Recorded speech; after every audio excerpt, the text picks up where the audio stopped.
Last में क्या discuss किया था कि जो पॉइजन रेशियो की जो वैल्यू थी हमारे पास, म्यू की वैल्यू तो हम लोगों ने देख ली थी कि जो म्यू की जो वैल्यू थी वो कितनी थी, 0 - 1 से लेकर मैंने आपको 0.5 तक जो बताया था वो किस चीज की वैल्यू बताया था, पॉइजन रेशियो के अंदर म्यू की value for the universal material. और क्या बताया मैंने आपको कि 0 से लेकर 0.5 तक जो वैल्यू होती है वो आपके लिए होती है, किसके लिए, आपके इंजीनियरिंग मटेरियल के लिए। ठीक है, तो यदि मैं बात करता हूं, यदि मैं पॉइजन रेशियो के अंदर बात करता हूं तो पॉइजन रेशियो को हम लोग म्यू से भी दिखाते हैं और 1/m से भी दिखाते हैं।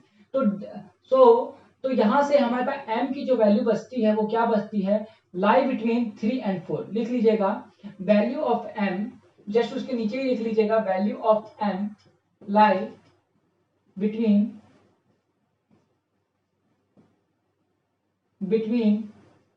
3 and 4। ठीक है, मतलब m की जो वैल्यू है वो आपके पास 3 और 4 के बीच में लाई करेगी। यदि आप देखिएगा 1/3 कीजिएगा तो ये 0 पॉइंट समथिंग के आसपास वैल्यू आएगी। यदि 1/4 कीजिएगा तो 0 पॉइंट समथिंग के आसपास वैल्यू लाई करेगी। 1/3.5 कीजिएगा तब कुछ और वैल्यू लाई करेगी। मतलब क्या हुआ कि इसकी वैल्यू चाहे इस तरीके से निकालिए चाहे इस तरीके से निकालिए, आंसर आपका हमेशा इसके बीच में ही लाई करेगा।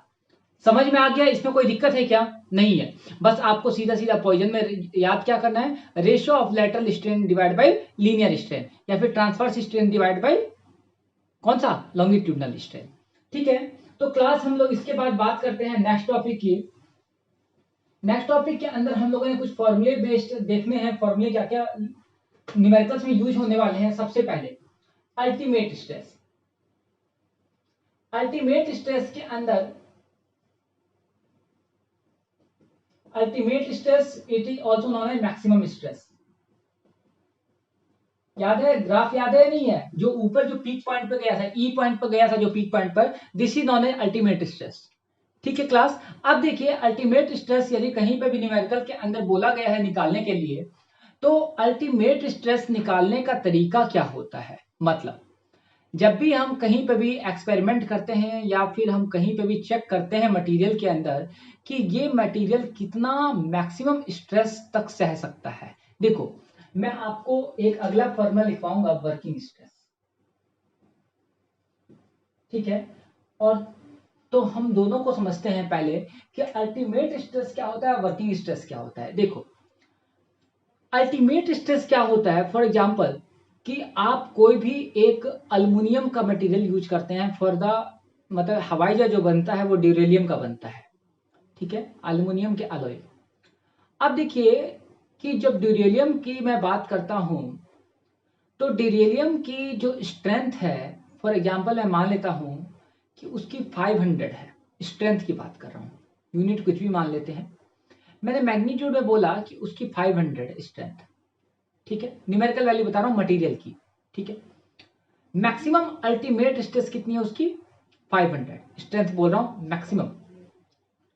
लेकिन क्या मैं हवाई जहाज के अंदर 500 मटेरियल का स्ट्रेस है, क्या मैं 500 तक वर्क करूंगा, कभी नहीं करूंगा।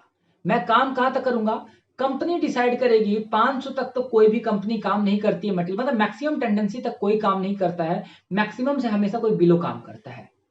मेरी बात समझे या नहीं समझे, अभी नहीं समझे। हवाई जहाज के अंदर 60 लोगों की सीटिंग है। ठीक है, उसमें से एडजस्ट करके 72 लोग, 70 लोग बैठ सकते हैं, 10 लोग एक्स्ट्रा मान लेते हैं। 60 की स्ट्रेंथ थी, सीटिंग थी, और हम लोगों ने 60 लोग, 60 के बजाय हम लोग ने 70 लोगों को बैठा दिया, 10 को एक्स्ट्रा कर दिया। हवाई जहाज उड़ जाएगा। लेकिन क्या कभी हम लोग बैठाते हैं, नहीं बैठाते हैं। क्यों, हम लोग को पता है कि 10 को बैठाने से क्या होगा, हो सकता है कि एरोप्लेन का जो इंजन है, एरोप्लेन जिस हिसाब का डिजाइन हुआ है उस हिसाब से कुछ अलग प्रॉपर्टी हो जाएगी, और हो सकता है कि वो उसके अंदर जो मेटल है वो ब्रेक भी हो जाए, फट भी जाए मेटल। ऐसा पॉसिबल होता है, हो सकता है। ठीक है, ओके। मैं दूसरा एग्जांपल लेता हूं, एक बाइक है, एक बाइक के अंदर एक बाइक होती है, एक बाइक के अंदर हमारे पास जो सीटिंग होती है वो 2 की सीटिंग होती है, एक आगे एक पीछे। कार के अंदर 4 की होती है, 7 की होती है, वो अलग अलग बात हो गई। मतलब जितनी सीटिंग होती है हम उसमें कुछ लोगों को एक्स्ट्रा बैठा भी लेते हैं तभी भी हमारी कार और बाइक नहीं रुकती। 2 की बजाय 4 बैठ जाते हैं, बाइक नहीं रुकती है। 3 बैठते हैं, 5 बैठ जाते हैं, ठीक है, नहीं रुकती है। ठीक है, दबती है, मतलब उसका पिकअप थोड़ा दबता है, लेकिन फिर भी चलती है। देखा होगा आप लोगों ने, इसलिए मैं आपको कॉमन एग्जांपल समझा रहा हूँ, इस चीज को समझ पाए आप। तो देखिए, रियल में क्या होता है कि जो बाइक है, बाइक की जो मैक्सिमम स्ट्रेंथ थी, जो हम लोग बोलते हैं कि हमारी बाइक 110 सीसी की है, 150 सीसी की है, 350 सीसी की है, डिफरेंट डिफरेंट सीसी की बात करते हैं हम लोग, ये इंजन की बात करते हैं, ठीक है, क्यूबिक सेंटीमीटर होता है। तो यहाँ पर देखो, हम इंजन की बात कर रहे हैं। रियल में यदि मैं बाइक, सबसे लोएस्ट बाइक है 110 सीसी की, यदि मैं उसको एग्जैक्टली 110 के हिसाब से बनाऊं, तो उस पर 111 जैसे ही बंदा बैठेगा, 111 किलो हुआ, इंजन तुम्हारा बैठ जाएगा, बाइक वहीं के वहीं, इंजन उसका खराब। लेकिन गाड़ी वाले क्या बोलते हैं, गाड़ी वाले जो इंजन होते हैं, वो लोग क्या करते हैं, जितना लोग बैठ सकते हैं उससे ओवर तक का लेकर चलते हैं। जैसे फ्लाईओवर के ऊपर 100 किलो वजन तक का, 1000 किलो वजन तक की गाड़ियां आ सकती हैं मान लीजिए, ठीक है। लेकिन जो फ्लाईओवर है वो यदि 1000 किलो तक का है, तो वो लोग बनाएंगे कितने तक का, 1200-1400 तक का बनाएंगे, कि 1200-1400 तक का किलो तक की जो गाड़ियां हैं वो उस पर आ जाए। मतलब रियल में फ्लाईओवर के अंदर जो गाड़ियों का जो मैक्सिमम एक एक पॉइंट यदि कैलकुलेट किया जाए तो बन रहा था कितना, 1000। लेकिन फिर भी उसको एक्स्ट्रा लेकर बनाया गया, क्यों, 1200, 1300, 1400 बनाया गया। मतलब जितना होता है उससे एक्स्ट्रा लेकर बनाया जाता है। समझे मेरी बात को, मैं क्या बोलना चाहता हूँ, ठीक है। तो देखो, गाड़ी की या फिर फ्लाईओवर की मैक्सिमम स्ट्रेंथ कितनी थी, 1300, ठीक है, समझ में आ गया, मैक्सिमम कितना था, 1300। लेकिन हम गाड़ियां कितनी चढ़ाते, मैं इसको उल्टा कर रहा हूँ, स्ट्रेंथ कितनी थी 1300, लेकिन हम लोग गाड़ियां कितनी चढ़ाते हैं, 1000। यदि उससे ज्यादा चढ़ाए तो हो सकता है कि फ्लाईओवर टूट भी जाए। मतलब क्या हुआ, अल्टीमेट स्ट्रेस क्या होता है, मैक्सिमम स्ट्रेस, ठीक है, वहां तक हम लोग काम नहीं करते हैं। हम काम जहां तक करते हैं उस स्ट्रेस को बोलते हैं वर्किंग स्ट्रेस। मतलब हमारे चेयर पर हम बैठते हैं, this is the working stress. Ultimate stress क्या होता है, अल्टीमेट स्ट्रेस के ऊपर मटेरियल, ये मान लो, टूटना स्टार्ट हो जाता है, इसलिए कभी भी हम लोग अल्टीमेट स्ट्रेस तक नहीं जाते हैं, ठीक है। तीसरा वर्ड आता है फैक्टर ऑफ सेफ्टी। तीसरा फैक्टर आता है फैक्टर ऑफ सेफ्टी, FOS बोलते हैं इसको। अब देखो, जो फैक्टर ऑफ सेफ्टी होता है, ये क्या होता है, फैक्टर ऑफ सेफ्टी देखो क्या होता है कि हर इंडस्ट्री अपना अलग अलग डिसाइड करती है। मान लो किंगफिशर का एरोप्लेन है, वो अपना अलग डिसाइड करेगा हम कितनी स्ट्रेंथ बैठाएंगे, ठीक है। एयर इंडिया है वो अपना डिसाइड करेगा दूसरा, स्पाइस जेट है वो अपना दूसरा डिसाइड करेगा। मतलब 3 डिफरेंट डिफरेंट कंपनीज है, और तीनों कंपनी के एरोप्लेन मान लीजिए अलग अलग कंपनियों से बनकर आए हैं।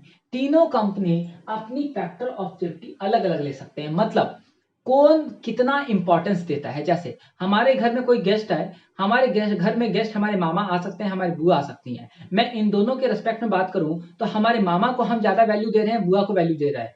मतलब क्या हुआ, हो सकता है कि हम दोनों को वैल्यू बराबर दें, हो सकता है कि मामा को ज्यादा दें, बुआ को कम दें, हो सकता है कि बुआ को ज्यादा दें, मामा को कम दें। मतलब क्या हुआ कि हर एक कंपनी अपना डिफरेंट डिफरेंट इंटरेस्ट शो करती है कि हम इस मटेरियल को कितना, मतलब कितना हम इसको समझते हैं, कितनी उसको वर्क करना चाहते हैं उस मटेरियल के ऊपर, ठीक है। मतलब हम हवाई जहाज के अंदर 60 लोग, 70 के हिसाब से बनाया गया, लेकिन बैठाए कितने हम लोगों ने, 60 लोगों को। हो सकता है कि हम 62 बैठा दें, कोई बोल रहा है 70 की है, हम 65 बताएंगे भाई। यदि यदि एरोप्लेन क्रैश भी हो गया तो क्या हुआ, हमारे घर से क्या गया, कुछ लोग ये सोचते हैं। लेकिन कुछ कंपनियां ये सोचती हैं, नहीं भाई, यदि एक बार यदि क्रैश हुआ मतलब हमारा नाम खराब होगा। इसलिए ये 3 फैक्टर को आप लोग हमेशा समझ के चलिएगा।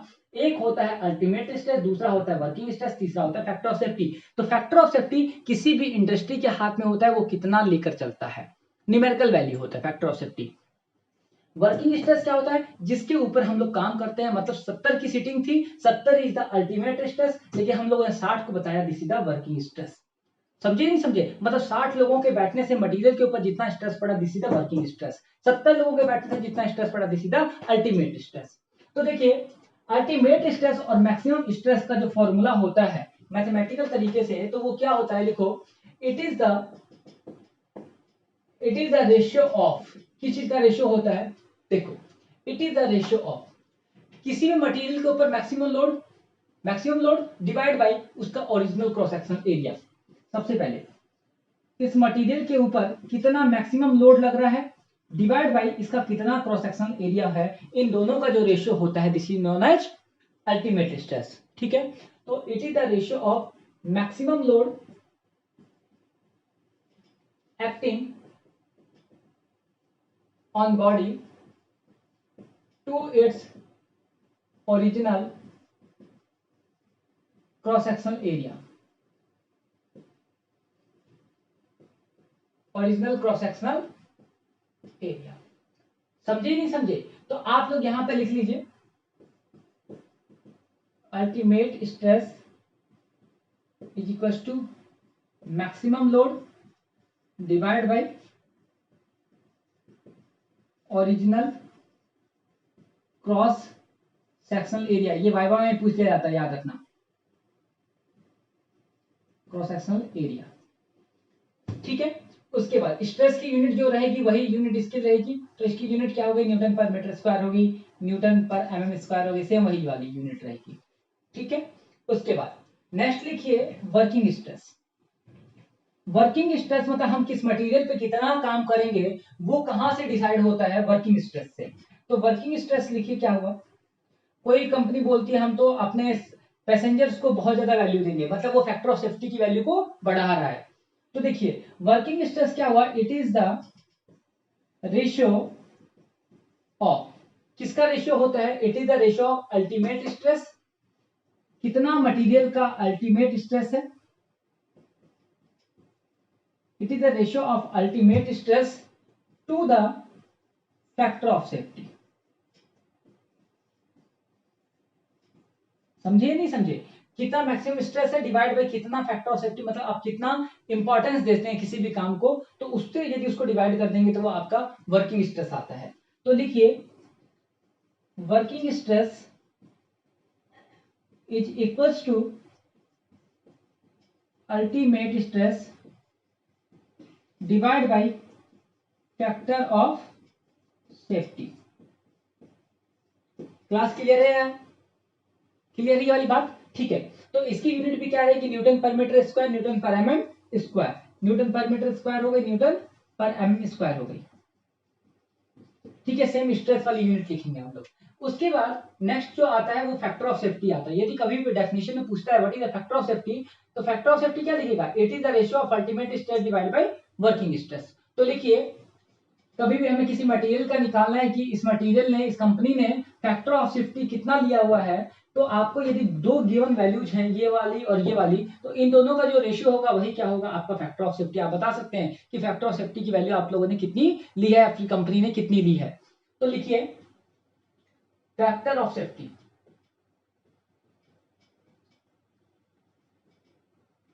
फैक्टर ऑफ सेफ्टी क्या लिखेंगे, it is the ratio of ultimate stress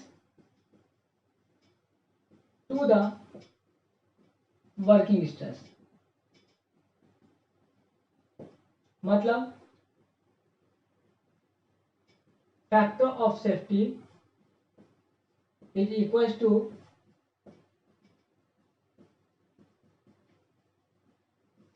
divide by working stress. समझ गए मेरी बात को, कोई दिक्कत है क्या इसमें। अच्छा अब सुनिए, उसके बाद इसकी यूनिट भी हम लोग सेम वही लिखेंगे, क्या चीज, न्यूटन पर मीटर स्क्वायर, न्यूटन पर एमएम स्क्वायर। सही बात है गलत बात है, बिल्कुल गलत बात है। याद रखना factor of safety is a unitless quantity, लिख लो factor of safety is a unitless quantity.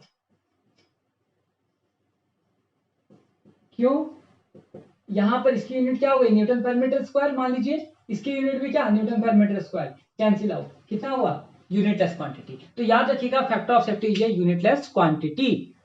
समझ में आ गया, कोई दिक्कत है क्या इसमें, नहीं। अब देखिए अगला फॉर्मूला लिख लीजिए, ब्रेकिंग या फिर फ्रैक्चर स्ट्रेस।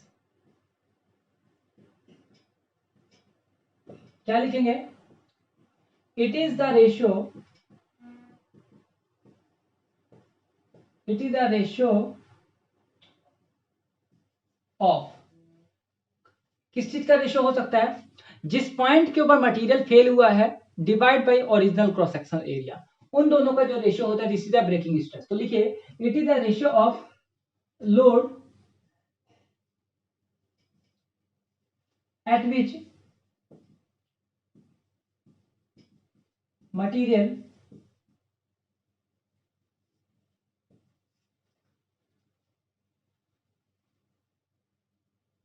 break,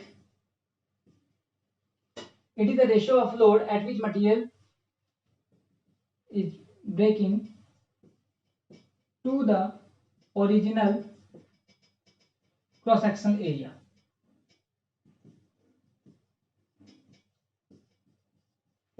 मतलब क्या लिखोगे? Breaking stress is equals to load, या फिर इसको लिख लीजिए breaking load divide by original cross section area.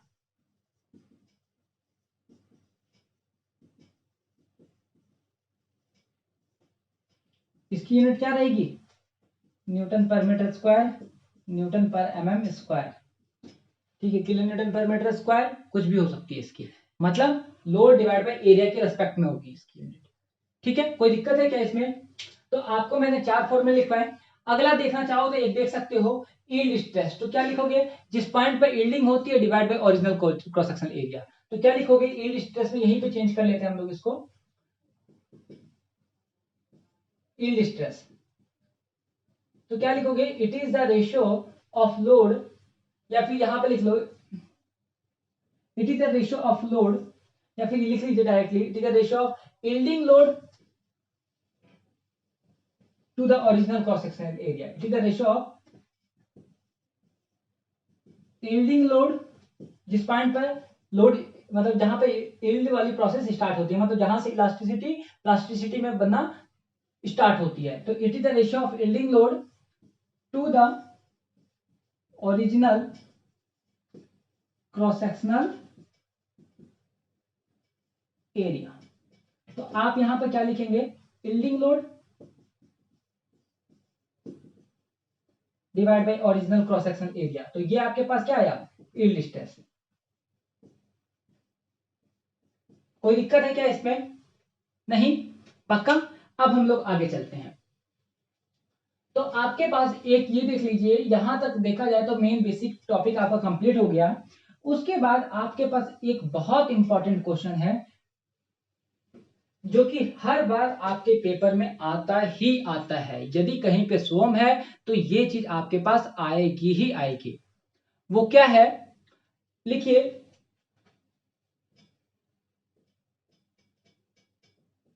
Properties of material. Material की प्रॉपर्टी, मटेरियल की क्या क्या प्रॉपर्टी होती है उसकी बात कर रहे हैं। मटेरियल की कौन कौन सी प्रॉपर्टी होती है, और बेसिकली हम लोग यहाँ पर मैकेनिकल प्रॉपर्टी की बात कर रहे हैं। Mechanical property of material, mechanical properties of material. ठीक है, आपको यहाँ पर लस्टर वगैरह नहीं बताना है। जो चमकदार की बात करते थे वो आपकी फिजिकल प्रॉपर्टी होती है। ठीक है, इलेक्ट्रिसिटी का कंडक्टर है, इंसुलेटर है, वो आपकी फिजिकल प्रॉपर्टी होती है। यहाँ पे मैं मैकेनिकल प्रॉपर्टीज की बात कर रहा हूँ।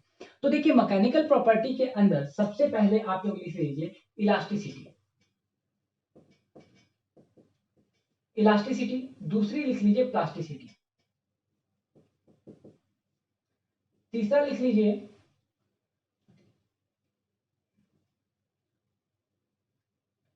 टफनेस, चौथा लिख लीजिए हार्डनेस, पांचवा लिख लीजिए डक्टिलिटी, छठा लिख लीजिए मैलिएबिलिटी। तो देखिए, पहले ये 6 प्रॉपर्टी को हम समझिए। देखिए, इलास्टिसिटी में क्या होता है कि यदि कोई भी मटेरियल है, उस मटेरियल के ऊपर आप फोर्स लगाते हैं, क्या बोला? मटेरियल है जिसके ऊपर आप फोर्स लगाते हैं, फोर्स लगाने के बाद आप उस फोर्स को हटा दीजिए, वो मटेरियल दोबारा से ओरिजिनल पोजीशन पे आ जाएगा। मतलब क्या हुआ कि मटेरियल के अंदर जो डिफॉर्मेशन हुआ उसकी वैल्यू कितनी, 0, मतलब आपके पास डिफॉर्मेशन नहीं हुआ। ये समझिए मतलब क्या हुआ, एक स्प्रिंग है, स्प्रिंग को खींचो और छोड़ दो, ठीक है। मान लो तुमने किसी फ्रेंड से लिया स्प्रिंग और उसको खींचा और छोड़ दिया, वो दोबारा से ओरिजिनल पोजीशन पर आ जाएगा। आप बोलेगा वो, मतलब वो तुम्हें क्या बोलेगा कि तुमने मेरा स्प्रिंग खींचा है, नहीं पता चलेगा उसको। लेकिन यदि तुमने उसको एक लिमिट से ज्यादा खींच दिया तो बोल देगा कि भाई तूने मेरा क्यों खींचा स्प्रिंग। मतलब क्या हुआ, this is the plastic range. मतलब जिस रेंज के अंदर लोड को हटाते के साथ ही उसके अंदर डिफॉर्मेशन, मतलब कि सारे जितने भी डिफॉर्मेशन थे वो सारे गायब हो जाएं, उस चीज को हम लोग क्या बोलते हैं, उस प्रॉपर्टी को क्या बोलते हैं, मटेरियल की इलास्टिसिटी। लेकिन जहां पर लोड लगाने के बाद उसकी डिफॉर्मेशन गायब ना हो, उस चीज को हम लोग बोलते हैं प्लास्टिसिटी। मतलब मटेरियल की उस प्रॉपर्टी को हम लोग क्या बोलते हैं, प्लास्टिसिटी। ठीक है, उसके बाद मैं बात करता हूं, टफनेस की बात कर लेते हैं। टफनेस क्या होता है, देखिए कोई भी एक मटेरियल है, ठीक है, सबसे बड़ा होता है टफनेस और हार्डनेस में। ये बहुत कॉमन क्वेश्चन है और ये वाइवा में खासतौर पर पूछा जाता है कि what is the difference between toughness and hardness. तो देखिए टफनेस में क्या होता है कि कोई भी एक मटेरियल है, उस मटेरियल को आप मोड़े, ठीक है, आप उसको ट्विस्ट करें, कुछ भी करें, उस मटेरियल के अंदर चेंज नहीं हो रहा है, मतलब कि वो मटेरियल टूट नहीं रहा है, ठीक है। आपकी फोर्स का अपोज कर रहा है लेकिन वो टूट नहीं रहा है, ठीक है। तो इस टाइप की जो मटेरियल होती है, मटेरियल की इस प्रॉपर्टी को हम लोग क्या बोलते हैं, टफनेस। ठीक है, जैसे मैं बात बोलूं तो जिस तरह हमारे पास क्या है, अल्युमिनियम है। अल्युमिनियम को आप पकड़ के खींचिए और एक बार आप लोगों ने सुना होगा कि 2 ग्राम सोने का जो होता है उससे हम लोग 2 किलोमीटर तक की तार बना लेते हैं। तो मतलब क्या हुआ कि यहां पर देखा जाए तो हमारे पास जो टफनेस है वो टफनेस एल्युमिनियम की ज्यादा है और हमारे पास, सॉरी क्या नाम है, गोल्ड की ज्यादा है। क्यों? क्योंकि जिस चीज को हम खींच पाते हैं जो कि टूटता नहीं है, मतलब उसकी टफनेस ज्यादा है, ठीक है। जो चीज टूट गई मतलब उसकी टफनेस कम है। मतलब खींच दोनों ही रहे थे लेकिन जो ज्यादा खींचेगा उसकी टफनेस ज्यादा होगी। समझे या नहीं समझे? पक्का? कोई दिक्कत इस चीज में नहीं। उसके बाद यदि मैं हार्डनेस की बात करता हूं तो हार्डनेस क्या होता है, जो कि पेनिट्रेशन का अपोज करता है। जैसे देखो कास्ट आयरन देखा होगा, जिस तरह रेल की जो पटरी है, रेल की पटरी कैसी है, कास्ट आयरन है। यदि तुम उसको जाके हथौड़े से पीटोगे तो उस पर कोई फर्क नहीं पड़ेगा। मतलब कहने का मतलब ये हुआ कि यदि तुम एक कील लो और एक कील से एक एल्युमिनियम का दरवाजा है उसके ऊपर मारो तो तुम देखोगे एक निशान पड़ जाएगा। लेकिन रेलवे ट्रैक के ऊपर मारोगे निशान तो उसके ऊपर निशान नहीं पड़ेगा। मतलब क्या हुआ कि रेलवे ट्रैक की जो तुम्हारी जो हार्डनेस है वो क्या है, ज्यादा। मतलब जो कि पेनिट्रेशन का अपोज करे, मतलब गड्ढे, मतलब कि स्क्रैचेज का अपोज करे, उसको हम लोग क्या बोलते हैं, मतलब जिस मटेरियल में ज्यादा होगा मतलब कि उसकी हार्डनेस उतनी ही ज्यादा है, ठीक है। और जो मटेरियल टूटने का अपोज करेगा उस प्रॉपर्टी को हम लोग बोलते हैं, मतलब जिस मटेरियल में टूटने का अपोज ज्यादा होगा मतलब उसमें टफनेस ज्यादा है, ठीक है। जिस मटेरियल के अंदर पेनिट्रेशन मतलब स्क्रैचेस का अपोज ज्यादा है उसके अंदर हार्डनेस ज्यादा है। डक्टिलिटी में क्या होता है कि किसी भी चीज को हम कितना ज्यादा खींच सकते हैं, जो कि मैंने 2 ग्राम वाला बताया था।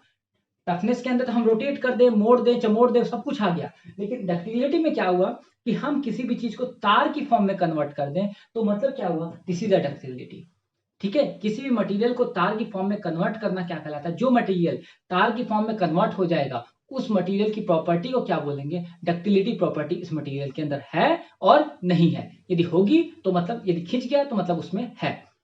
मैलिएबिलिटी में क्या होता है कि किसी भी मेटल को हम लोग क्या करते हैं, चादर की फॉर्म में कन्वर्ट करते हैं, सीट की फॉर्म में।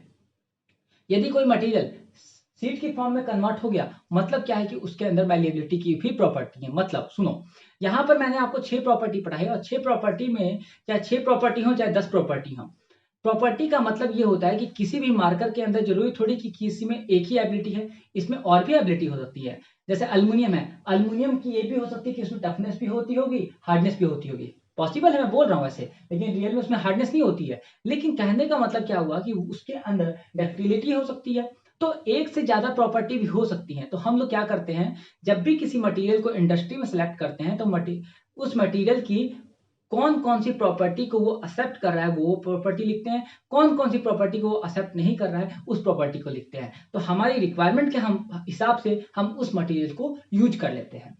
समझ में आया? तो यहां पर मैंने मैलिएबिलिटी बताई। और भी आप लोग प्रॉपर्टीज देख सकते हैं। जैसे मैं बात करता हूं स्टिफनेस। स्टिफनेस में क्या होता है? मरोड़ना, मतलब कि ट्विस्ट करना। यदि वो ट्विस्टिंग का अपोज कर रहा है तो वो क्या होती है हमारे पास? Stiffness of the material. Stiffness, ठीक है। मतलब कि कोई स्प्रिंग है, स्प्रिंग को रोटेट कीजिए, यदि वो अपोज कर रहा है, ठीक है, तो मतलब क्या है कि उसके अंदर जो स्टिफनेस है उसकी वैल्यू क्या है आपके पास? ज्यादा है। अब देखिए उसके बाद आप लोग और क्या क्या प्रॉपर्टी लिख सकते हैं। उसके बाद एक आप लोग लिख सकते हैं क्रीप लिख सकते हैं, ठीक है। क्रीप क्या होता है? देखो क्रीप हम लोग एक मटेरियल को टेस्ट करने के लिए यूज करते हैं। क्रीप ये क्या होता है कि जैसे ये लगभग ये मान लो 1 साल तक हम किसी भी लोड को डेड लोड की तरह पटक के रखते हैं। जैसे मार्कर है, मार्कर को रख दिए, अब ये लोड धीरे धीरे धीरे धीरे कॉन्टिन्यूस पे लगा हुआ है। धीरे धीरे धीरे धीरे मटेरियल क्या होगा? इस लोड की वजह से उस मटेरियल में कितना चेंज हुआ है। ये मेरा मटेरियल है, इसके ऊपर मैंने कोई भी एक लोड रख दिया है, ठीक है, 1 साल के लिए। तो 1 साल के बाद हमने इनिशियल चेक किया क्या कंडीशन है, और 1 साल के बाद चेक किया क्या कंडीशन है। तो उस प्रॉपर्टी को हम लोग जो बोलते हैं दिस इज द क्रीप, उसको हम लोग क्रीप बोलते हैं, ठीक है। उसके बाद यदि आप लोग 9th प्रॉपर्टी लिखना चाहें तो आप लोग लिख सकते हैं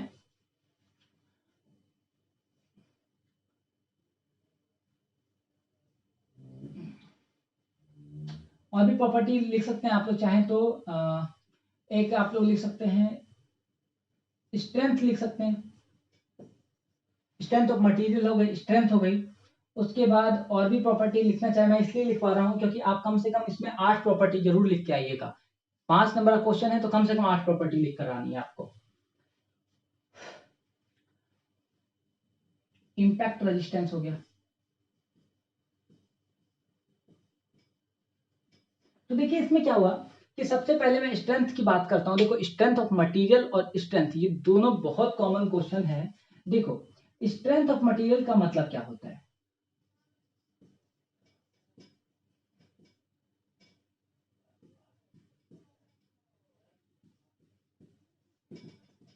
स्ट्रेंथ ऑफ मटेरियल का मतलब क्या होता है? देखो देखो मैंने आपको स्ट्रेस क्या पढ़ाया था कि किसी भी मटेरियल पे आप जितना ज्यादा लोड लगाएंगे मटेरियल क्या करेगा? आपकी फोर्स का अपोज करेगा, उसको हम लोग बोलते हैं stress.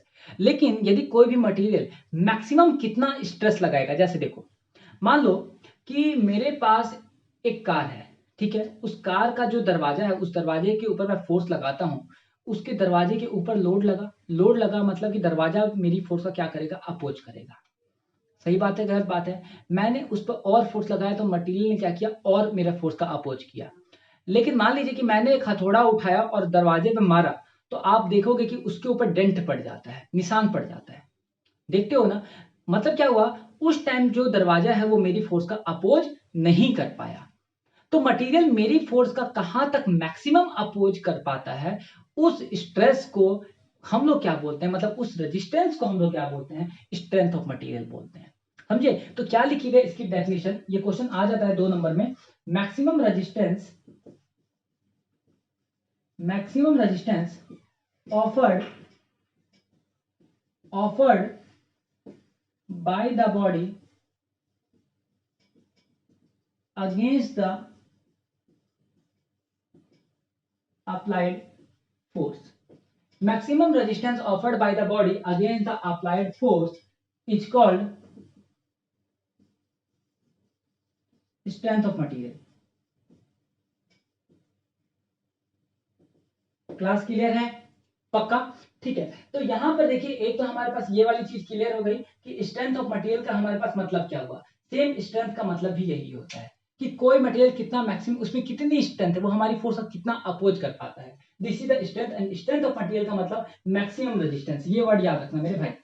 Maximum resistance offered by the body against the applied force is called strength of material. अच्छा, इंपैक्ट रेजिस्टेंस का मतलब क्या होता है? देखो कि आपके पास आपने हथौड़ा लिया और हथौड़े से मारा मटेरियल के ऊपर, ठीक है, मटेरियल इंपैक्ट लोड को कितना अपोज कर पाता है। देखो जिस तरह मेरा हाथ है, इस हाथ के ऊपर तुम 10 किलो रखो, 20 किलो रखो, 50 किलो रखो, मान लेता हूं ये सह जाएगा। लेकिन तुम डायरेक्टली सीधा उठा के 50 किलो रखो, मेरा हाथ टक से टूट जाएगा। मतलब क्या हुआ, मेरे हाथ के अंदर इम्पैक्ट रेजिस्टेंस नहीं है। समझे? मतलब मैं ग्रेजुअल लोड सह सकता हूं लेकिन इम्पैक्ट लोड नहीं सह सकता हूं। समझे नहीं समझे? तो ये हमारे पास टोटल मैंने आपको 11 प्रॉपर्टी लिखवाई, 10-11 प्रॉपर्टी लिखवाई। इन प्रॉपर्टीज को पढ़ लेना अच्छे तरीके से, इन प्रॉपर्टीज को पढ़ लेना। ठीक है? तो उसके बाद एक हमारे पास लास्ट टॉपिक रहता है जो मैंने सबसे ऊपर लिखवाया था आपको, दिस इज द लोड। देखो अभी भी लिखा हुआ है load with their types.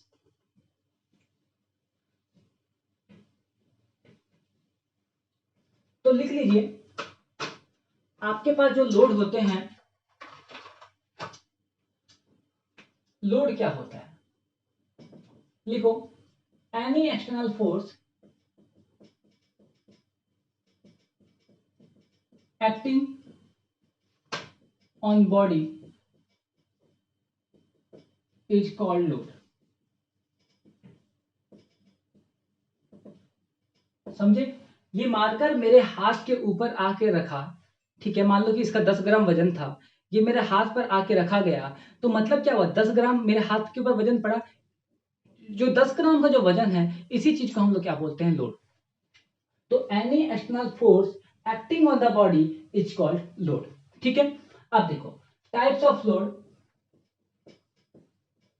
Types of load, load के कितने टाइप होते हैं? तो देखो, एक होता है on the basis of effect और एक होता है on the basis of manner. ठीक है? तो इफेक्ट के ऊपर कौन कौन से होते हैं पहले वो लिख लीजिए। Types of load on the basis of effect और दूसरा है on the basis of manner. तो सबसे पहले on the basis of effect की बात करते हैं। तो इसके अंदर हमारे पास जो लोड आते हैं वो कितने टाइप के होते हैं? देखो, सबसे पहला आता है हमारे पास नॉर्मल लोड, उसके बाद आता है हमारे पास बेंडिंग लोड, जो मैंने आपको स्ट्रेसेस में पढ़ाए थे सारे वही हैं। तीसरा आता है हमारे pass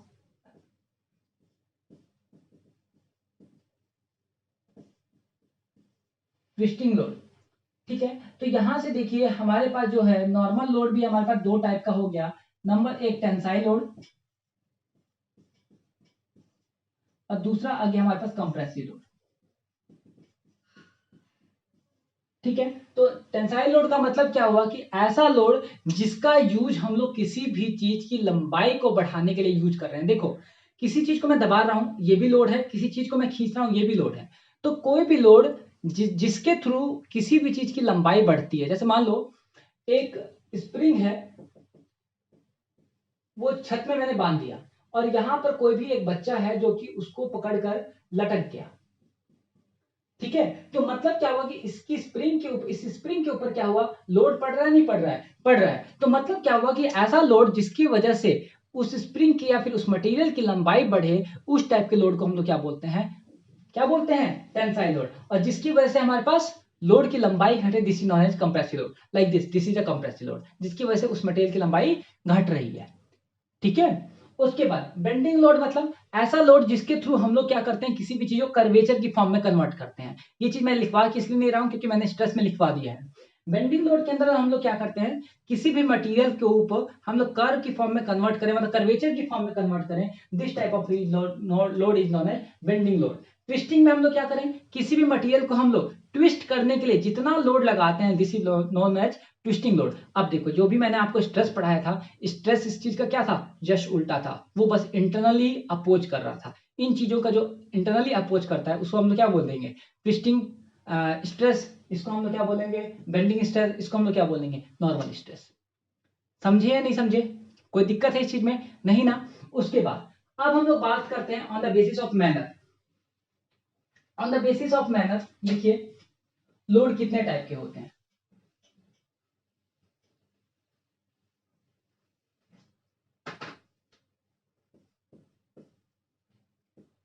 on the basis of manner, on the basis of manner load के कितने टाइप होते हैं? देखिए, दो टाइप होते हैं। नंबर एक लाइव लोड, दूसरा होता है डेड लोड। ऐसा लोड जिसकी वैल्यू टाइम के साथ साथ चेंज होती रहे, ये समझ लीजिए। क्या बोला मैंने? Any load which value changes with time is known as live load. मतलब जैसे हमारे पास एक फ्लाईओवर है, पहले मैं इसकी डेफिनेशन लिख देता हूं। एनी लोड, क्योंकि आपके लिए नया रहेगा, any load which value change continuously.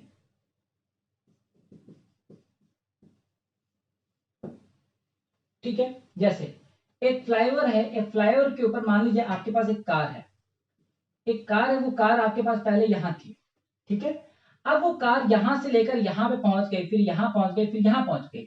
मतलब अब आपके पास ये जो कार थी, वो आपके पास जो कार थी वो यहां पहुंच गई, वो कार आपके पास जो थी वो अब यहां पहुंच गई, और फिर वो जो कार थी वो आपके पास यहां पहुंच गई। तो आप तीनों केस में देखिए W इक्वल टू mg होता है। ठीक है, मान लीजिए कि जो कार का जो मास है वो है 1500 किलोग्राम। ठीक है, तो देखो कितना हुआ मास, कितना हुआ 1500 केजी।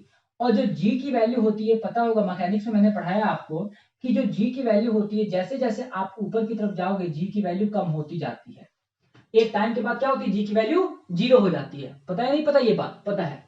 तो देखो क्यों, क्योंकि इस मार्कर को फेंका ऊपर, एक टाइम के बाद क्या होगा, वो मार्कर वापिस आएगा। क्यों? यदि हमारे पास हमने इस मार्कर को उठाकर फेंका और जैसे ही स्पेस में पहुंचा, एक बार तो ऊपर से नीचे आ गया, लेकिन एक बार स्पेस में चला गया जहां पर ग्रेविटेशनल फील्ड नहीं है, मतलब क्या हुआ, वहां से मार्कर वापस आएगा? नहीं आएगा। मतलब क्या हुआ, जी की वैल्यू एक टाइम के बाद खत्म हो जाती है। तो देखो यहाँ पर जी की वैल्यू कुछ और थी, यहाँ पर कुछ और थी, यहाँ पर कुछ और थी, यहाँ पर कुछ और थी। मतलब जैसे जैसे जी की वैल्यू भी चेंज होती जाएगी, मान लो यहाँ पर 9.81 है टॉप पोजीशन पर, मतलब मान लो कि यहाँ पर जो वैल्यू है वो 9.81 है, यहाँ पर जो वैल्यू है वो मान लो तुम्हारे पास है 9 है, यहाँ पर थर्ड पोजीशन पर मान लो इसकी वैल्यू फिर से बढ़नी स्टार्ट हो गई, ये हो गई 9.1 हो गई। तो मतलब क्या हुआ, तीनों फैक्टर में जो आंसर होगा वो क्या होगा, अलग अलग होगा। मतलब क्या हुआ, लोड की वैल्यू क्या हो गई आपके पास, डिफरेंट डिफरेंट हो गई। और जहां पर लोड की वैल्यू कॉन्टिन्यूअसली चेंज हो, उस टाइप के लोड को हम लोग क्या बोलते हैं, लाइव लोड। कोई दिक्कत है? उसके बाद नेक्स्ट मैं बात करता हूं डेड लोड। ऐसा लोड जिसकी वैल्यू चेंज नहीं होती है, मतलब any load which value doesn't change is known as dead load. उसको हम लोग क्या बोलते हैं, डेड लोड। अब देख लीजिए डेड लोड के कितने टाइप्स होते हैं, एक बार वो देख लीजिए। अब ये डेड लोड के भी टाइप होते हैं। नंबर 1 पॉइंट लोड, दूसरा आता है डिस्ट्रीब्यूटेड लोड। पॉइंट लोड क्या होता है, या फिर पॉइंट लोड बोल दीजिए, या फिर इसको कंसंट्रेटेड लोड भी बोलते हैं।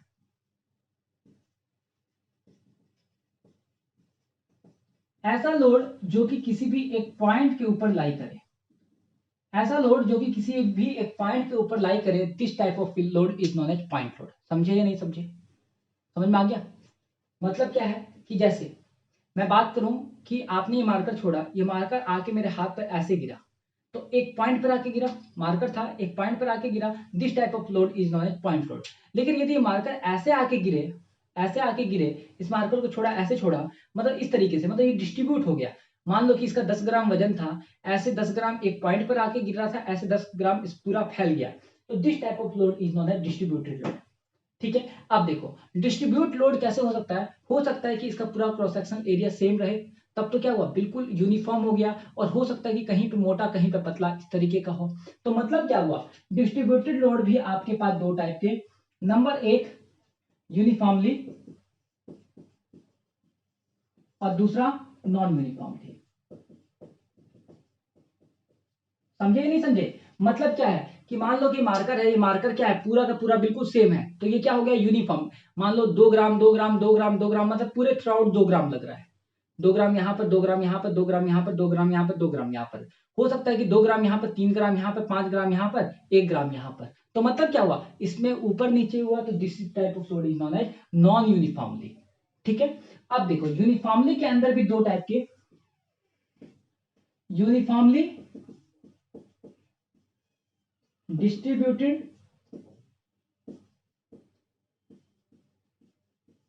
यूनिफॉर्मली डिस्ट्रीब्यूटेड लोड, जिसको हम लोग क्या बोलते हैं, यूडीएल बोलते हैं, ठीक है। और दूसरा आ गया यूनिफॉर्मली वेराइंग लोड, VARING,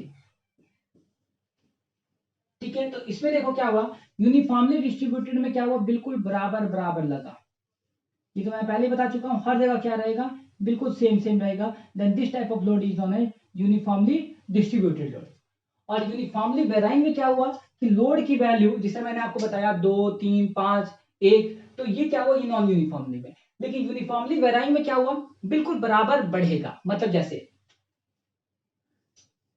यहां पर वैल्यू हो गई, मान लो कि यहां पर वैल्यू है 0, उसके यहां पर मान लो 2, यहां पर 4, यहां पर 6, यहां पर 8, यहां पर 10। मतलब क्या हुआ, बिल्कुल इक्वल इक्वल बढ़ रहा है। This type of load is known as uniformly varying load. यदि इस लोड की वैल्यू ऊपर नीचे होती, जैसे इस लोड की वैल्यू यहां पर कम, यहां पर फिर ज्यादा, फिर यहां पर इतनी, फिर यहां पर इतनी, फिर से यहां पर, तो this type of load is known as non uniformly load, ठीक है।